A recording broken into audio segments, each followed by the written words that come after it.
որ ասում եք խաղաղություն, բա ինչ ասեմ։ Որտե՞ղ է պատերազմը, որտե՞ղ կա պատերազմ, որտե՞ղ կա կրակոց, որտե՞ղ կա վիրավոր, որտե՞ղ կա զոհ, որտե՞ղ կա հարձակում եւ այլն, պայթյուն, ռմբակոծություն, հրթիռակոծություն, որտե՞ղ կա։ Եղել են ֆատալ իրադարձություններ, որոնք բերել են հայկական ազգային շահի եւ պետականության դիրքերի զիջմանը, նահանջին։ Սա ցավոք սրտի շարունակական է, եւ հայ հասարակության մի մասը ցավալիորեն անհաղորդ է դարձել այս ամենին։ Այդ անհաղորդությունը ոչ միայն Փաշինյանի եւ իր վարչախմբի կողմից առատորեն օգտագործվող մանիպուլյատիվ քարոզչական տեխնոլոգիաների արդյունք է, այլև հետարցախյան շոկային տրամադրություն։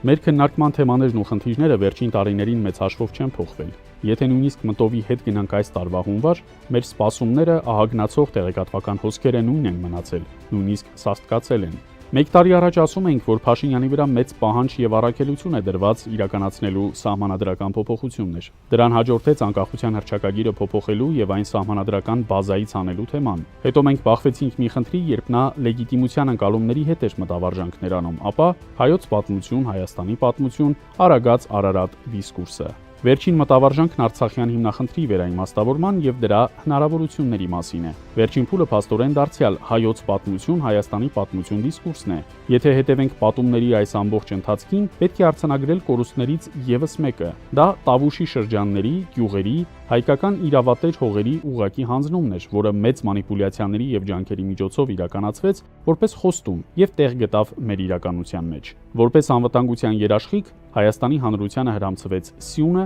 շրջանցող ճանապարհը եւ դրա երկայնքով արկա տեսարանը։ Մեր հասարակության վրա դրված է ծանր հոգեբանական բեռի ազդեցություն, որն օգտագործելով եւ մանիպուլացնելով Փաշինյանն առայժմ կարողանում է իրողություն դարձնել այն մեծ առաքելությունը, որի տակ ստորագրել է։ Դա հետեւյալն է. մեր երկրի Հայաստանի Հանրապետության այն կերպի ավարտումը, որը կոչվում է Երրորդ Հանրապետություն եւ ունի 30 տարվա կենսագրություն։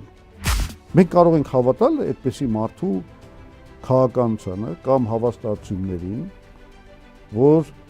ինքը խաղաղություն է բերել, այլևս կարանք հանգիստ նստենք տեղներս ու վայելենք դա, այդ իր արտահայտությունն է։ Մենք կարող ենք այդ ամեն ինչին հավատանք։ Այս մարդը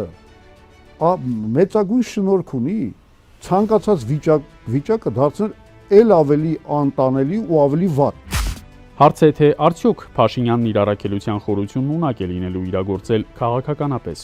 Մենք ուղղակիորեն հետևում ենք այն երևույթին, թե ինչպես է Փաշինյանը հոգեբանորեն աշխատում նույնիսկ ոչ թե հասարակության, այլ իր փոքր ընտրազանգվածի հետ։ Հետո դա ակումուլացվում է, ստանում ծավալ եւ ձնագնդի էֆեկտ։ Փաշինյանը խոր հոգեբանական խնդիրների մեջ է, նա իր պատումները գետնի վրա իրականացնելու մեծագույն բարդություններ ունի։ Հետևելով Փաշինյանին, նաև իմանալով, թե առհասարակ պետության կառավարման պատումներն ու խորությունն ինչպիսին պիտի լինեն, տեսնում ես, թե ինչպես է նա այդ խորությունը պարզեցրել, բերել կենցաղային մակարդակի։ Բացի սեփական ընտրազանգվածի շարքերում դա ներդնելուց, առայժմ նա որևէ այլ առաքելություն չունի։ Մարդիկ այլևս որևէ կերպ բաց չեն Փաշինյանի պատումներն ընդունելու հարցում։ Նրանց ուղեղները լվանալը շատ դժվար է դարձել։ Այդ դժվարության հետ նա փորձում է հաշվի նստել, խորացնելով այդ պատումների մքրությունը, անտրամաբանականությունը, աբսուրդիզմը, իրացիոնալիզմը։ Նպատակն այն է, որ Օվերտոնի պատուհանի միջոցով այդ իրացիոնալիզմը մտնի դաշտ, սկսի քննարկվել եւ ստանա ծավալ։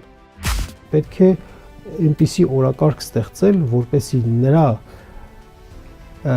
նրա ստեղծած աղմուկը այլևս ոչ ոք չլսի։ Ինքը հիմա աղմուկ է անում։ Հիմա պետք է մի այնպիսի ձայն լինի, մի այնպիսի երաժշտություն լինի քաղաքականության մեջ, քաղաքական դաշտում, որի աղմուկը պարզապես կորչի այդ երաժշտության մեջ։